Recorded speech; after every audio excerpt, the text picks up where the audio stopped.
Hey, how's it going, Tony? Hey, how are you? Doing great, doing great. We haven't seen you appear in person yet back in NXT TV, but aside from that, how has it been so far to be back, on TV in NXT so far in the last couple of weeks? Yeah, I'm more excited than I ever have been to be honest, because this is the longest time I've ever had off since I started when I was 13. So it's definitely given me a chance to really think and prepare, and which I've never really had. I've never been prepared. So now I've had time to get myself together, and I'm more motivated than ever, which is it's pretty exciting for me. And you mentioned that right there. You mentioned that last week in NXT too, how this was the first time in 10 years you've really had an extended break from wrestling. And you mentioned how it's kind of giving you time to think and whatnot. What were some other pros and cons of having such, time off? Is that weird for you to not be wrestling for such a long period of time? Yeah, it was very, very strange for me. Obviously, the good part was on a physical level, I had time to rest those little niggling injuries that keep popping up. It it gave me a good recovery time that I think I've needed for a very long time. But it was mentally, it's very weird. It's very strange to be doing something so consistently since I was 13 when I started, and ever since I've not had longer than a month off. And if I have had a month off shows, I'll be at training. So it's very strange to just go from doing something so much with no end in sight to just suddenly been put on a complete standstill. It was very strange for me, very weird. Didn't quite know what to do with myself when it all first started happening. But at the same time, it's given me a new perspective. It's given me a whole new outlook on it, which is exciting because I'm more just ready than ever. So what was it that jump-started your return to TV a couple of weeks ago? Because we first saw you back at TakeOver 31 just a few weeks ago. So what was it that jump-started that process, and why was it TakeOver 31 that was the perfect time for you to come back? Yeah, I thought TakeOver, it was a great time, a great opportunity to get my foot in the door and start doing some stuff. But obviously, there was loads of it was loads of restrictions and stuff, and getting out of the UK and all that kind of stuff. But there was a process to it. But I got here just in perfect time to start at TakeOver, which I think was a good time. I think it was a very exciting night. A lot was happening, and I thought it was the best time to swoop in and show my face a little bit. Being a former NXT UK Women's Champion, you lost the title to Kaylee Ray over a year ago at this point. It feels like it wasn't that long ago, but it was over a year ago, August of 2019. And it was right after that. Crazy. It's crazy. It's crazy to think about. And it was right after that people were thinking, oh, maybe she's going to show up in NXT or a Raw or a SmackDown. And we got to see you a little bit in NXT earlier this year in January in the build-up to the Worlds Collide show before you faced Rhea Ripley. Do you know of any plans that were in place at that point for you to come to NXT? Obviously pre-pandemic, before that kind of messed everything up. Were there any plans at that point, either late last year, early this year, to kind of make that transition earlier than you have to NXT? Yeah, I mean, after I lost the title, there was still a lot of unfinished business in NXT UK. But after I lost the I Quit match, that meant that I couldn't face Kaylee Ray again for the title. So I figured, I've done a lot in NXT UK. I've had a good championship run, and I kind of did all that I could do. Yep. And it got to the point where I was I think it's time for change. I think it's and as the new year got started, I was in America a lot, and I was getting my foot in the door at NXT and getting to know everyone there. And I just thought, after a while, I was I think this might be the place to be. And I think in the back of my head, I've always known that I would go to America at some point and be full-time there. And honestly, it's kind of a bit of a dream come true. I'm kind of now about to live the life that I've always wanted to, which is, kick some ass out here. So, yeah, it's exciting. In addition to becoming the NXT the NXT Women's Champion, which is everyone's goal, of course, is there anything specifically that you want to accomplish now that you're here in NXT? I guess, the main thing is definitely the NXT Championship. That's I think, as you said, a lot of people, it's their number one goal, and as it should be, that's the most like the most prestige, the most recognition you get in NXT as a female. So that's definitely like my main focus is the championship. And you mentioned being here in the United States as well. Is there anything that's most exciting to you about being here in the United States after you said it was a dream come true? So what's most exciting for you about being here in the States now? I just think like there's a whole locker room full of just like, you know, just a lot of people that I want to get in there with and like have a good time. You know, it's the place to be. Like all eyes are on NXT, and that's where I want to be. That's like if you know, it just means I'm doing good. I'm here. Yeah. You know, it's been a while since we last saw you, of course. You had that. I think the last time we had seen you on TV was that I Quit match with Kaylee Ray, which would have aired probably back in February, I believe, at this point. So it's been obviously a little while. So in spending that time off, do you have any doubts that, I mean, obviously you know you're going to be back at some point, but are there any like hardships that you face in the time off thinking, I don't know if I'll be back, or maybe it's a while, maybe they won't remember me, and obviously they did when you came back at TakeOver 31. Did you always know that it was going to be all right when the time was right to come back? Were there any doubts in your mind during that point? Yeah, I mean, because obviously, like, when all that, the COVID stuff started happening, like, I had a lot of time on my hands, which meant a lot of thinking time. So, yeah, there were times where I was getting worried, because for a while, and I think everyone felt like this, it just felt like there was no end in sight. And I just felt kind of stuck, and I had no idea what was going to happen. And, like, but I think, like, everyone and, like, all over the world was kind of feeling like that. Like, and it was kind of scary at some points, because I was like, well, this is my life. Like, there's nothing else for me. This is my job. Like, what's going to happen? And time just kept going on and on and on. And it just felt like it was happening forever. I just didn't see an end in sight. But, like, luckily, stuff worked out. Like, thank God. But there was a lot of doubt. I was worried for a long time, and it kind of, it sent me to a very strange headspace. I was very confused for a long time. But now that I'm here, I feel like so much better that that's done, and I'm here, and now I can start getting to work. Yeah, and I mean, it was well worth it for that moment alone at TakeOver 31, because we had that great match with Io and Candice, and then you pop up on the screen, and no one was expecting that, because, you know, there were some rumors about, you know, Ember Moon coming back, maybe, or that mystery person. There were no rumblings that Toni Storm was on her way back to NXT. Did you have to go through any hoops, I guess might be the right word, to kind of keep that a secret going into that show? Yeah, to be honest, I had no idea that I was going to be popping up until, like... you know, I didn't know until last minute either. That's the fun thing about all of it. So luckily I got the green light last minute. But, yeah, to be honest, I've been in America for a little while. And I've just been keeping my head down, getting ready, getting everything together. And then I saw my opportunity to pop up, and of course I took it. So what are you thinking when you have that opportunity presented to you? You said last minute. So what are you thinking? Like, holy crap, like this is happening? Like, this is obviously a perfect time with it being... TakeOver 31 was a great show. So if there's any, you know, time to come back, it would be that event, as you said earlier. So what's like the first thing that comes to your head when you get that phone call, I guess? It's like, you know, you're ready to come back. This is it. What's the first thing that kind of goes through your head at that point? Yeah, it's exciting, to be honest, and I kind of like how everything is so last minute, and so like you never know what's going to be happening until it's happening. And that's the most exciting part about all of like wrestling. Like everything is so just I can't even think of the word.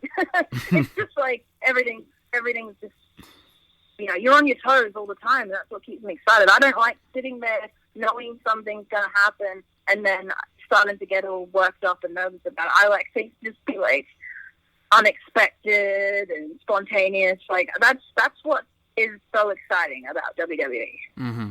And obviously everyone knows you're a former Mae Young Classic winner, having won it 2 years ago at Evolution. What some people may forget, though, is that you actually beat Io Shirai in the finals, which was a great match. And obviously now she's the current NXT Women's Champion. You faced her then, you beat her at that point. You had actually had a match with her earlier this year on TV as well in NXT. And that was a great match as well. So from the first time that you faced her 2 years ago to when you faced her back in January, what have you noticed are the biggest changes in facing Io? And what was that experience like in facing Io both times? Yeah, like, that's the thing that I'm not going to be letting her forget is, like, I've already beaten her before. Mm-hmm. So that's kind of, like, that's the interesting part about this whole thing is, like, I already know how to beat that girl. And, you know, she's on this incredible reign of that she's plowing through everyone, one after the other.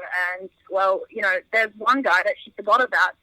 And if you didn't know or nobody knew that I was going to be there, she sure didn't either. So I guess it must have come to a bit of a surprise to her as well when my face popped up.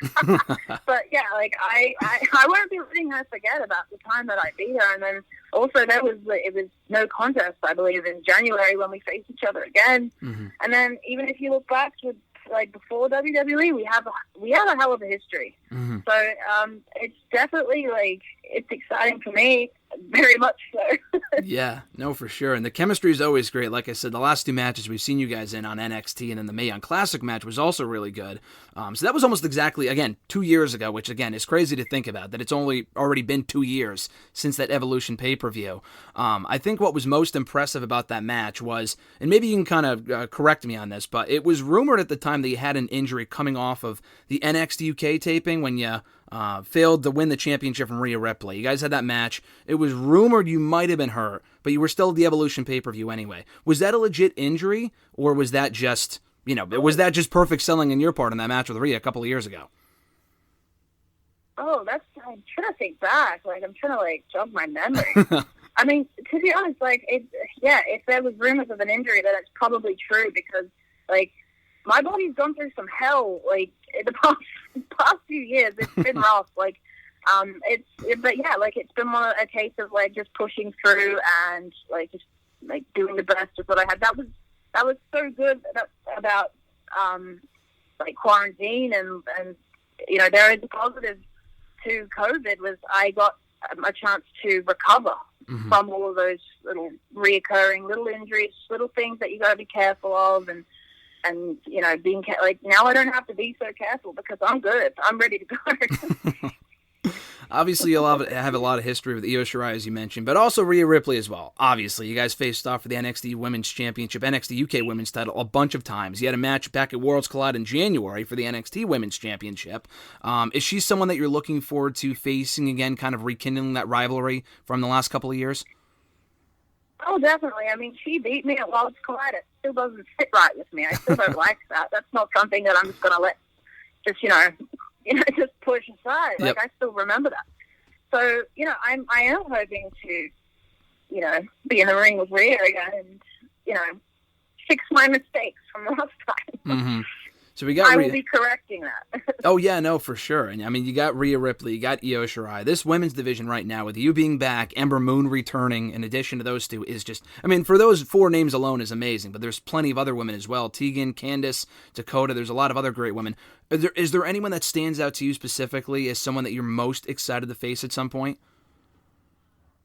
I guess, obviously, with Ember Moon coming back as well, that's cool. And I also had no idea she was returning on that night as well. So I know she didn't know about me. I didn't know about her either, which was kind of cool. But yeah, that's so exciting. I'm hoping I can get in there with her because she's top dog. And if I'm in there with top dogs, then that means I'm doing something right. And that only helps me. So that's good. And in addition to the NXT appearances earlier this year, NXT UK appearances earlier this year, we got to see a bit on SmackDown as well, Survivor Series, and the Royal Rumble, which was awesome. So how was that experience like, kind of, being on the main roster? Obviously, you did the Evolution pay-per-view a couple of years ago, but being a part of Survivor Series and the Royal Rumble, 2 of the longest reigning pay-per-views in the company's history, what were those experiences like for you? Yeah, that was those were some good moments for me, and I think just more so than anything, they just motivate me to, because I just keep pushing, and I don't want to be on just the odd pay per view. I want to be on all of them as a champ, and just plowing through everyone, being the greatest. All it did was it just keeps igniting my fire to just keep. Just pushing for all those big matches, those big moments. Mm-hmm. And we got to see you take part as part of Team NXT at Survivor Series last year, which was super cool for a lot of fans. I think initially it was weird because we didn't see you in that initial invasion angle on SmackDown about a year ago, but you popped up right before the pay-per-view, and then you were a part of the pay-per-view. Was that a last-minute thing for you to be a part of Team NXT at Survivor Series, or was that always the plan as far as you know? Oh, yeah, everything is so spontaneous. I had no idea. which again I thought was great, and I had no time to sit there and stress over it. I was just, like, the best way for me is just to be thrown into stuff, and that's where I thrive. Like, under the sun, all that stress. It's good for me. It keeps me on my toes. And final few questions for you. What's going to make this Toni Storm different than the last time we had seen you in NXT, the last time we had seen you in NXT? We got to see that vignette, that video package of you last week on the show, training to come back. So what's going to make this Toni Storm different than any other version of Toni Storm we've seen before? Yeah, I just think I'm going to come back with a whole different attitude. Like, I'm very excited. Like, I'm not beat up and broken down this time. Like, I'm coming in with like a fresh mindset as well. Obviously, like in NXT UK, it got to me a little bit. I lost the title to Kaylee Ray. Then I got my rematch, and she stomped on my neck until I was forced to say quit. Everyone was begging me to say quit. Like, that does something to a person. But now I've had time, and I've had time to heal. I've had time to get better. So, yeah, I think everyone can expect like a whole different attitude, and I'm excited for it. Mm-hmm. And final question for you. You've been with WWE for a few years now, but you mentioned earlier that you've been wrestling for 10 years. I think since is it age 13 that you started? Was that when you started? Yeah, I was 13. I think I just hit 11 years just the other day. That is insane. So it's kind of crazy. Not just have you been wrestling for that long, but you've already accomplished so much. I mean, just even beyond WWE. Obviously, Mae Young Classic winner, NXT UK Women's Champion, Progress Women's Champion, first ever. Just so many accomplishments in such a short span of time. And you got your 25th birthday coming up next Monday, so happy early birthday on that. But is it like... Thank you. You're welcome. Is it crazy for you to realize, holy shit, I've already done all this stuff already in such a short span of time, and I'm only 25? I guess, like, there are some moments I have sometimes where I'm like, oh, wow, like, I've done pretty well for myself, but, like, I've got this weird thing where I'm just never really content with anything, like, nothing's ever good enough. That's what I mean? Like, the second I do something good, I start freaking out and I want to do more things. It's addictive. It's very addictive. And that was the weird thing about sitting around when COVID hit and not accomplishing anything. That got to me a lot, because I was like, wow, I'm so used to just going out and really working hard and fighting hard and doing some good stuff, and now all of a sudden I'm sat here. Mm-hmm. That was weird, but like it's cool to think, but obviously, like, I never get too comfortable. I always want to keep pushing for more. Yeah. So when you're sitting at home, are there any goals that come to your mind? Like, all right, I'm turning 25 next week. What more do I want to accomplish? Not just, wrestling wise, but outside of wrestling, whatever. Are there any goals that come to mind specifically as what you want to accomplish going forward? To be honest, like, everything, it's I don't know if it's a good thing or a bad thing, but, like, this is it for me. This really, truly is. Like, there's been times where I've been really down and I've been really beat up and just over it. But then I'm like, well, what am I going to do? I don't have any backup. I don't have anywhere else to go. Like, this is literally my life. This is well and truly it, which in a way is a good thing, because I have so much pressure on my shoulders to progress. Like, I have so much pressure to do well. And, like, I have to fight, like, my life depends on it, because it well and truly does. I don't do good at this, then I don't do good at life. There's no backup. There's no plan B. Like, I literally, like, what you're witnessing here is someone, like, doing what they can to survive. Like, that's literally it. There's no college degree. There's no second job. Like, before this, I was in school, and I can't go back there. So I better make this work. Well, fantastic. Well, Toni, we know you will. You got a lot of potential. We're very excited to see you back in NXT. Thanks a lot for the time today, and happy early birthday next week as well. Happy 25. Thank you so much.